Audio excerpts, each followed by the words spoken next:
You are listening to episode 213 of the Autism Mom Coach Video Games and Autistic Children with Andrew Fishman. Hi, I'm Letha Candera, mother to an 18-year-old son with autism and founder of the Autism Mom Coach. Through years of trial and error, I have created tools that have helped me stop escalating meltdowns, make impossible decisions, and advocate more effectively for my son. I've now coached over 100 moms through the same struggle. In this podcast, I share everything I've learned and what I am still learning with you. Let's get started. Hello, everyone, and welcome to this week's episode of the podcast. It is my conversation with Andrew Fishman, who is a licensed clinical social worker and author of the book, Parenting a Gamer: Help Your Child Build Healthy Habits, Make Positive Choices, and Find Balance in Virtual Worlds. Andrew helps parents better understand the role gaming plays in their kids' lives, and he deeply understands the role that gaming plays in the lives of autistic children after years of experience working right alongside of them. This conversation goes way beyond setting limits on video games and talks about the value that gaming brings our children with autism and why it actually makes 100% so much sense that our children will sometimes prefer the virtual world to the real world. With that, let's get to the interview. Welcome to the podcast, Andrew. Could you just take a minute and briefly introduce yourself to the audience? Yeah, thank you for having me. My name is Andrew Fishman. I'm a licensed clinical social worker in Illinois. I've been working with autistic kids, teenagers for about 12 years, 8 of them as a therapist. I worked at a therapeutic school as a teaching assistant for about 4 years. And while I was getting my degree, and then when I graduated, was offered a job by someone who worked with me and saw that I connected pretty easily with autistic kids. Started running group therapy for kids with autism, teenagers, adults, and then started a different job, a different full-time job. Started working with a lot of nerds and other people who I could easily connect with as a nerd myself. And so, of course, that also then involves a lot of not only autistic kids, but also gamers. A lot of video games, a lot of concerned parents about, are my kids playing too many video games? Are they obsessed? Are they addicted? That led to a lot of research on my part, trying to make sure I'm doing the best work for them, and then started writing articles and eventually came out with a book explaining video games to parents. Great. And that's exactly why you are here today. So tell us the name of the book and a little bit more about how it came about and your central message. The book's called Parenting a Gamer: Help Your Child Build Healthy Habits, Make Positive Choices, and Find Balance in Virtual Worlds. That is definitely a topic that is right on point for our community. I coach a lot of moms of autistic tweens and teens, Mhm. and one of the bigger complaints I've heard this summer is about, how do I get my kid outside? I feel like they're spending too much Mhm. time gaming, and the parent feeling a lot of pressure for the kid to be doing what the other kids are doing. So Right. I really think that this conversation will be helpful to parents to maybe recontextualize gaming. I really hope so. Autistic kids play twice as many video games per day as allistic kids, but it's not a bad thing that they do that. It makes sense. It's a regulating tool. There's a lot of benefits that we'll go into, but I hope that people can start to see the pros and admittedly the cons too of this hobby. I just want to dive right into the book. And in the book, there's a story about a student who's refusing to put away his Nintendo because it was Mhm. trainer battle. And Yes. oh my gosh, this so resonated with me because my son had probably one of his biggest meltdowns of, Mhm. all time over playing Minecraft and it being in survivor mode and something Yep. went wrong. So if you could, please share this anecdote in a little bit more detail and share with us why it's relevant to us as autism parents. I got in trouble as a kid sometimes because I would be in the middle of a trainer battle And my parents didn't know what that was, and I wasn't good at explaining it. And what I knew was happening is that there's these little battles throughout the game. You collect creatures called Pokemon, and then you use them to battle with other little virtual enemies. And if you're right in the middle of a battle, you can't save the game. Mm. And so if I had followed my parents' direction, come down for dinner, and just turned off my game, I would have lost the last half hour of progress. And as an 8-year-old, that wasn't something I was really willing to do. And so I would beg them, just let me finish the trainer battle. I'm in the middle of it. And then I'll save the game and turn it off. It would be like being at work and you're not able to save the Word document you've been working on for the last 20 minutes. Just let me save it and then I'll go do the thing. And so That's a great when I analogy that an adult can pretty quickly understand. Yeah, of course you're gonna wanna save the progress you've been working on, and if you're a kid and this is sort of the work that you do, and it's a lot of effort you had to put in, and so when I started working at this school, I was approached by one of the therapists, and she said, "Look, we I don't understand, we can't get this kid to give us his stupid Game Boy at the beginning of every day. He's trying to play it during first period. Can you just get it from him?"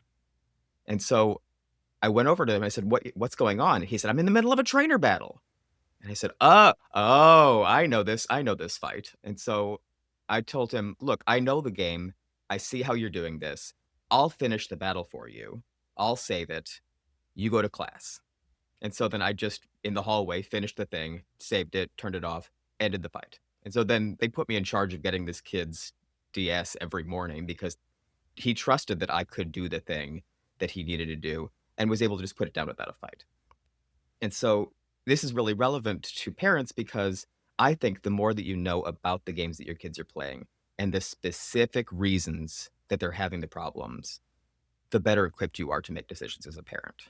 If you don't know what a trainer battle is, you can't address the problem of being in a trainer battle. Yeah, like me with survivor mode. I was like, "What's the Mhm. problem?"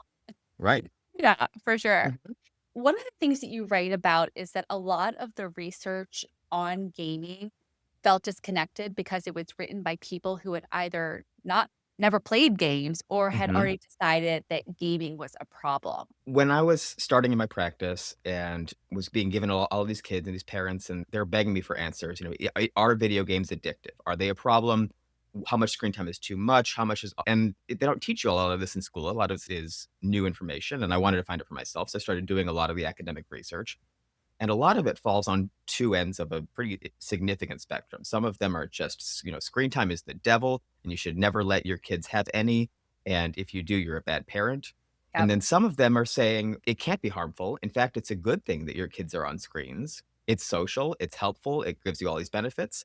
And there was very rarely any nuanced takes to it. And I think that there was another study that I read where they found that the people who had played the most video games in their own lives were the most positive about it. And you're writing about video games as an authority. I don't think that's a fair thing to do as a professional, just to Yeah. make declarations on something you don't know about. And so I found that very frustrating. And it seems to be it's like a moral stand when it Mhm. comes to video games, right? It's just Right. like it could be an indication of a lazy parent or bad parenting or not Mhm. doing enough parenting. And that is definitely how I see it coming up with my clients is that they feel a lot of pressure. Sometimes things are going well, right? Their kid is doing Mhm. fine, but they're in the room and they're playing the games and they can even hear them conversing with other people, and it's like, "Well, if you can converse with those people, why can't we go outside and you can do that with Mm. yours?" Mm. Tell me about that. I think that that moralistic stance that you hear, it's a lot of online chatter and people being frankly awful to each other and not really understanding that, it's like watching TV was in the 90s or listening to the radio in the 30s. It's a hobby. It's a Mm, thing that you do, and if the rest of your life looks fine, I don't think that you need to make many changes. I work with kids who they're like they're on the school sports team. They've got a bunch of friends. They hang out on weekends when they're able to. They go out in person, but the parent's still anxious because the kid's playing 2 hours of video games every day. So my question is always, what are you concerned about? so let's talk about that specifically with autistic kids because 1, Mhm. they might not have friends in the Right. world, right? And Mhm. 2, 2 hours, some of my clients would love if their kids were only on 2 hours. Mhm. They're just warming up at that point. But let's just dive a little bit deeper into what your research found specific to kids with autism and gaming. Yeah, autistic kids play, as I think I mentioned, twice as many games every day, and there's a lot of different reasons for that. One of them is that it's just a safer place to exist than the real world. It's predictable. It's if you're in our 3D world and you work really hard and you do everything right and you do your homework and you go to college, you might not get a job. You might not get to work in your field. The world might collapse and your field might not exist anymore. You might try to make friends and do and say everything right, but there's something about the way that you're communicating that other people aren't resonating with. And until you find your people, you might not make friends very easily. It's not fair. A lot of our world just isn't fair, especially for autistic people. And the place that it is the most fair is inside a video game, where if you practice and you learn the strategies and you do your best and you try really hard, you will succeed.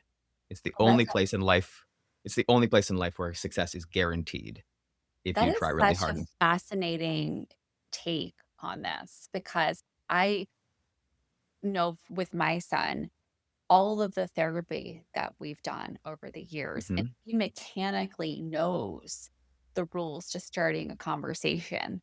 mhm, But when he got into the middle school and the high school years, the social landscape had completely changed and the way mhm. that kids communicated completely Right, changed. So him going up to friend and saying, "Hey, you really like football. No, I like football too," was not going to make you a friend. You might even seem a little bit odd, right, right? Yeah. right. When you're in 1st or 2nd grade, it's totally normal to go up and go, "Hey, do you wanna be my friend?" And that's great. That's how you make friends. And then you Yeah. hit middle school, exactly like you said, and the rules change and nobody tells you. And that's not fair. And then you have to learn a lot more nuance and subtleties to the situation. And then there's bullying to deal with, and people who say that they're your friend and they're not your friend, and people who talk behind your back. And there's so many subtleties to a typical non-autistic social conversation that it just feels overwhelming and you want to give up. But Yeah, if for you're sure. I mean, I think I remember Ben's therapist once saying, "Middle school is the worst time of about everybody's life," Mhm. and then you Yes. add in autism, and it Mhm. just compounded significantly. Oh yeah. And I think that's I think those rules are another reason that people gravitate toward video games because the rules are different. If you're autistic and you struggle with eye contact, you don't really understand body language, neither of those exist in a video game. If you're on a headset with your friends, you'll never need to make eye contact again. You'll never need to understand their body language because they're just telling you what's going on. Another thing is if you are somebody whose special interest is Roblox and all you want to talk about is Roblox, and the kids at the school cafeteria hate that. They get bored with it. They're gonna make fun, "Oh, he's still on Roblox." If you're playing Roblox, everyone in that game is gonna wanna talk about Roblox. It's a self-selecting group of people. And so you can talk about your special interest as much as you want, and no one will judge you for it. There's a lot Yeah. of benefit to it in that way, that it makes more sense for autistic brains. One of the things I hear from parents about gaming is that they don't feel like their kids are being and that they're Mhm. wasting time. Yeah. How would you respond to that? It's an interesting question. And I think that there's this moral judgment in that statement as well. It's very hard to say that any hobby is productive, but that's not the point of a hobby. The point of a hobby is to develop an interest, to become a more interesting person, to enjoy your time to rest and relax and rejuvenate. And so arguing that it's not productive, I think Uh, misses the point. I completely agree with you. I think that there's this just the idea of having to be productive is like, that is what school is for. That's what's Mhm. work for, right? And so these Right. times where you're able to relax and just disconnect and to focus on something that you find enjoyable, like enjoying yourself is a productive thing, right? Mhm. It sets your mood, it sets your regulation. And I think of video games, most video games, as an art form. I just played a game where it is the landscape you're walking through is beautiful. And there's a whole narrative, there's a beautiful storyline, it's tragic, it's interesting, it's compelling. It's an art form.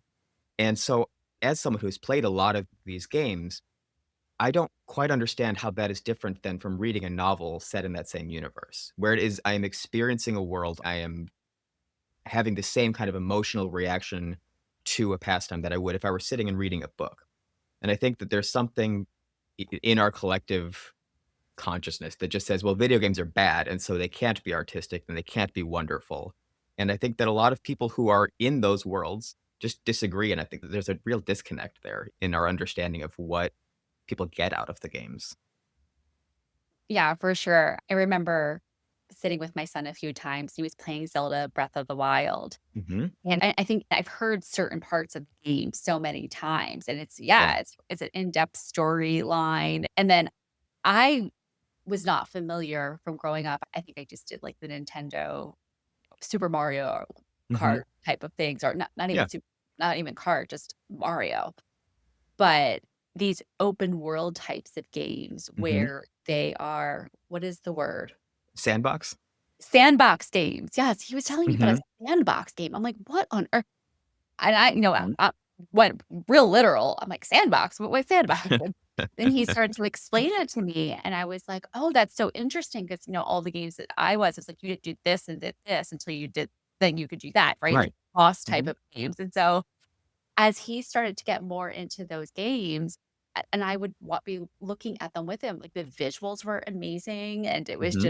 it was really it's like a whole different sort of set of gaming than I'm familiar with, but there's a storyline behind them, and at the same time, I had very specific limits on the types of games that could be played, so we were not GTA, Grand Theft Auto, Good choice.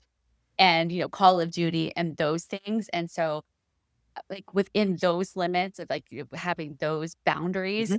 and I'm feeling comfortable with the actual games that he was playing, I was pretty relaxed about gaming time. The issue, however, and a lot of parents deal with this, and I think with kids with autism, it can even be greater because the transition from a preferred activity to a non-preferred activity, Hmm.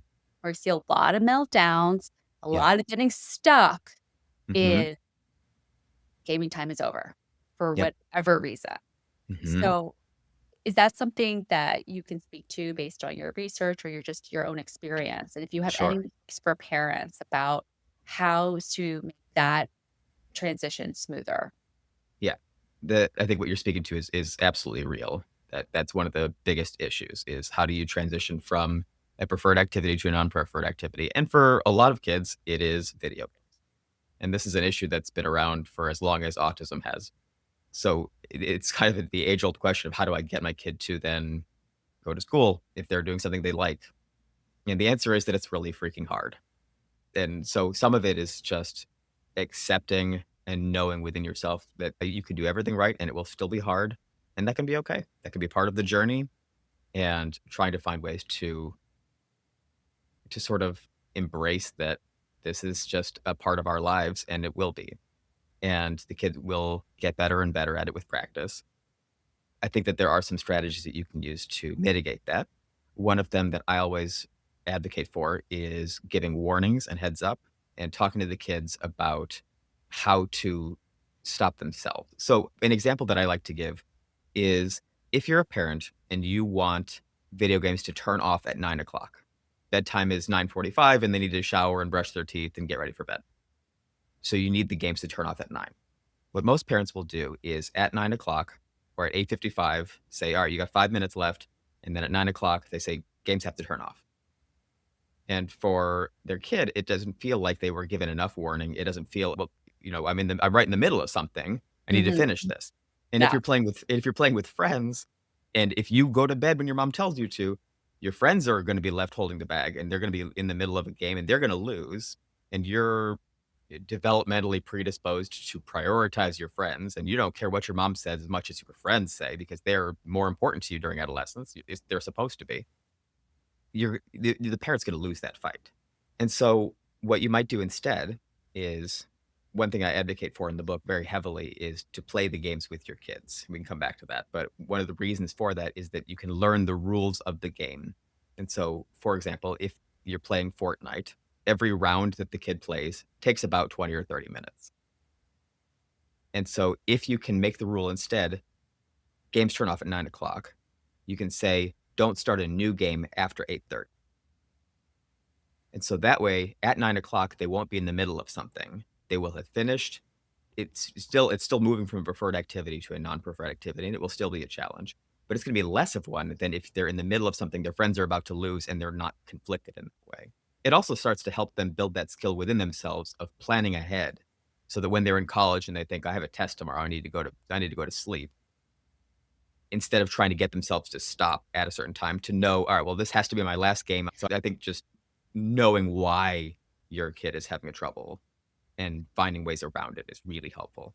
I think that's a great suggestion because that specificity is really helpful to them as well. So, you know, and my limited knowledge and language, right? I would Mhm. say, you know, after this boss or this level or this, whatever, you're done, right? Yeah. Or yeah. So I think that would definitely be something that could be really helpful.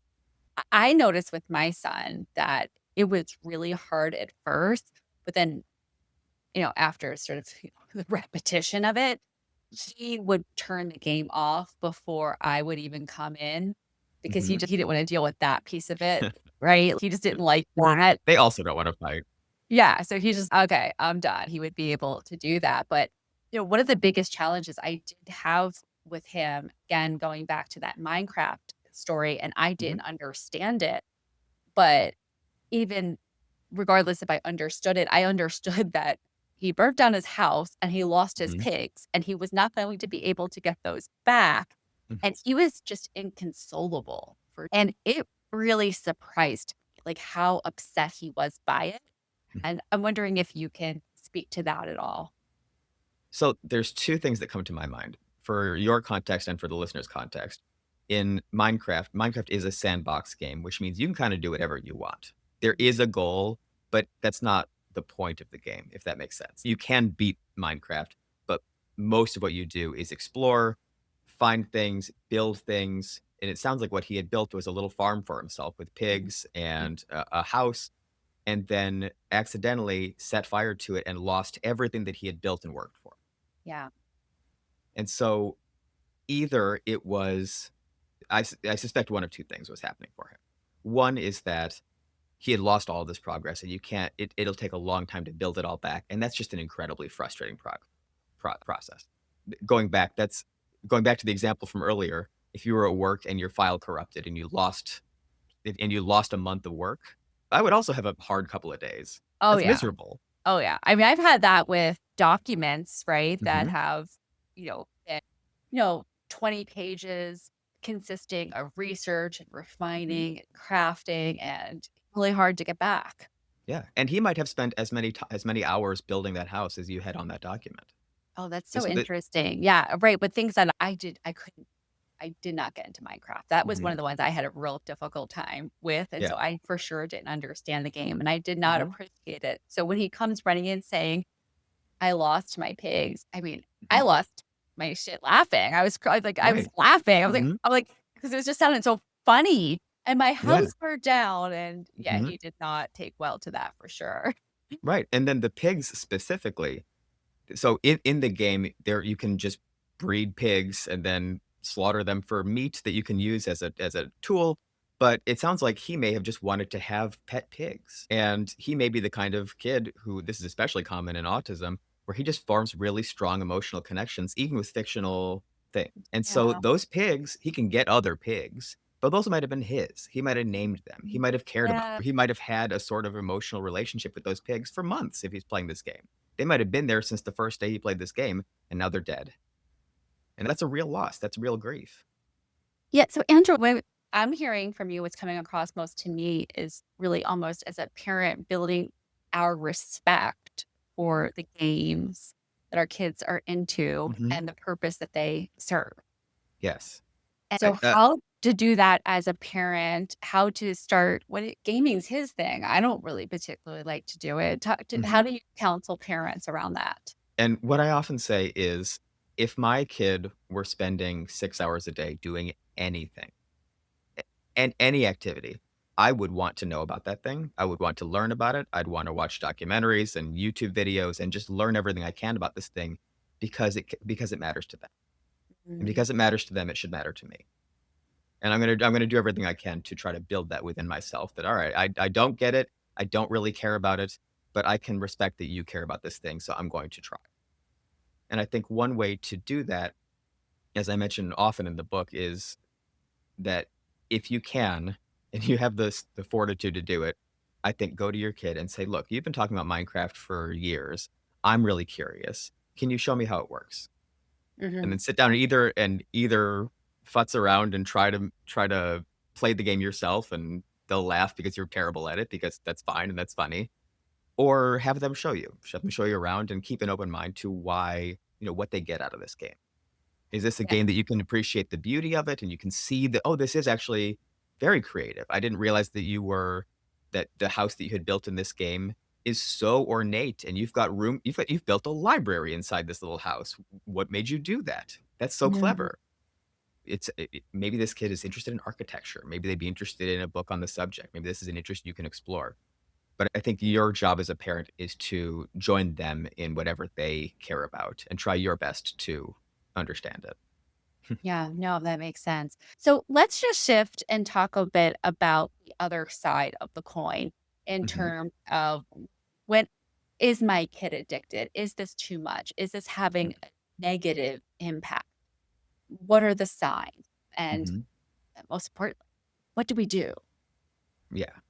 So there are 2 main I'll just start with there are 2 main signs that I look for when I'm first assessing a kid. The first is how well they're able to stay regulated while they play the game.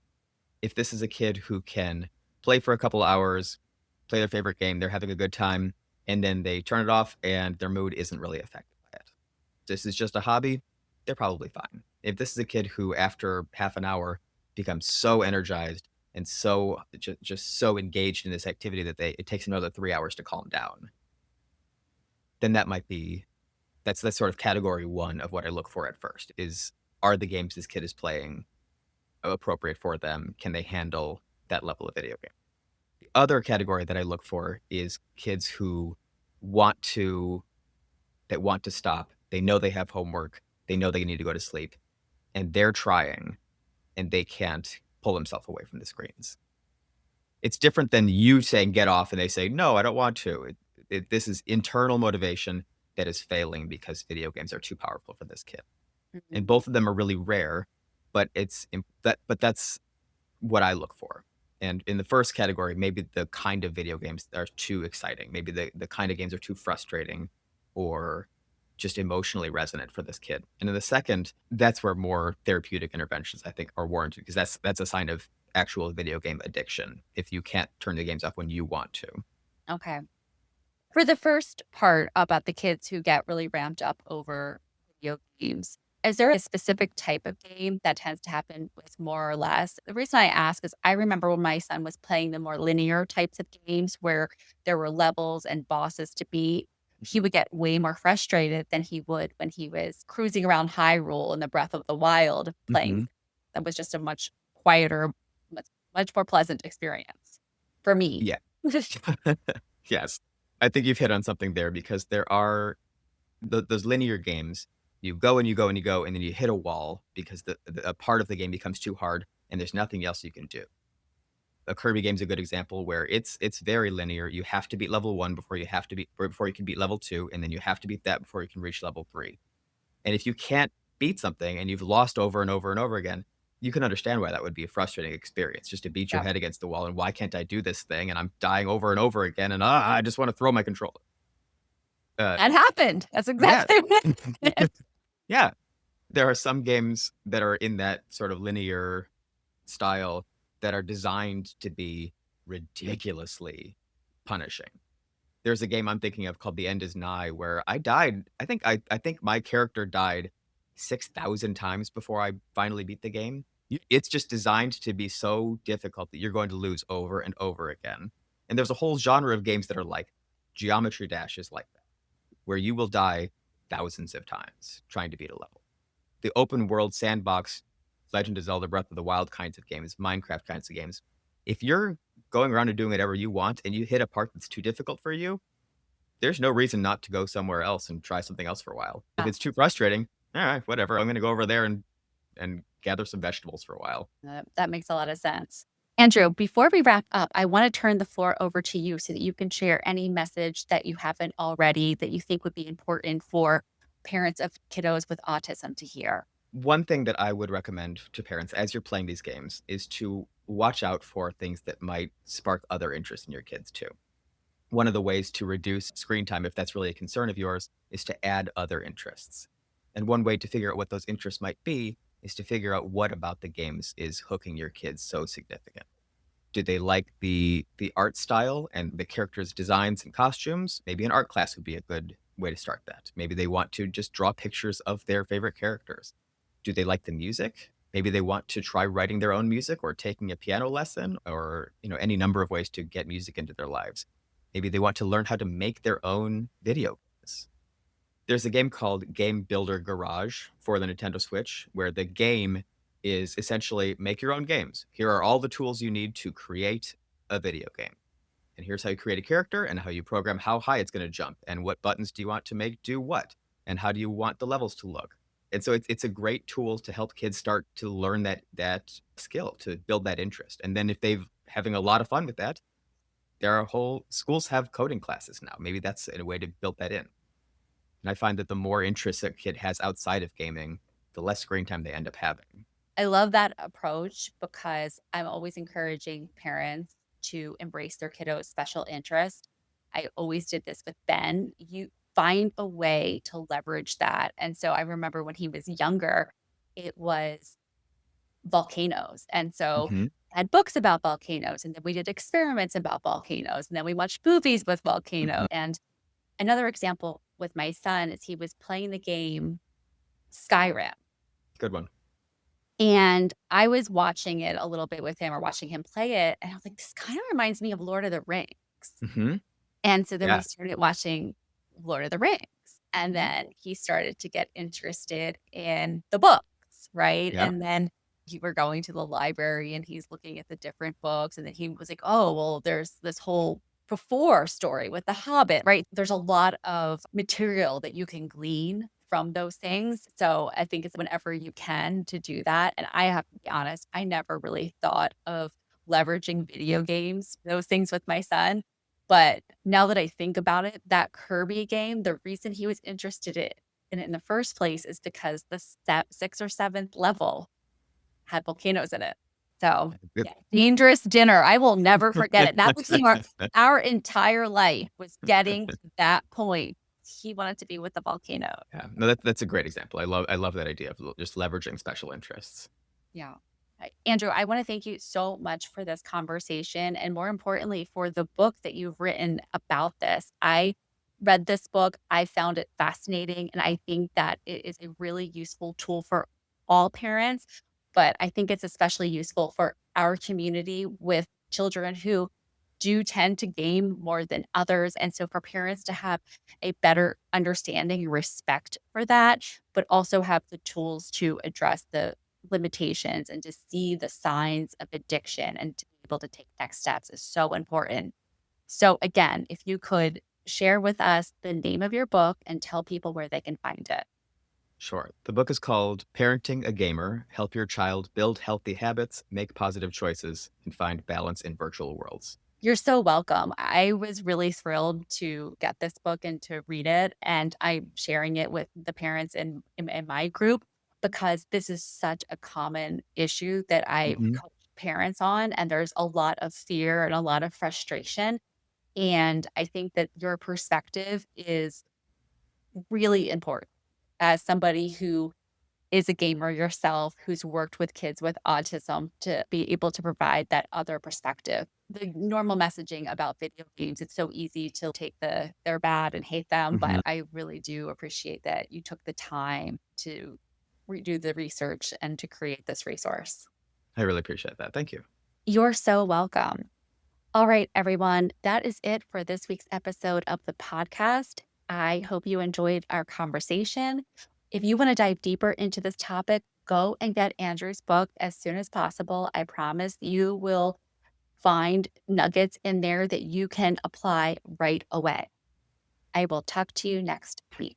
Thanks for listening to the Autism Mom Coach. If you are ready to apply the principles you are learning in these episodes to your life, it is time to schedule a consultation call with me.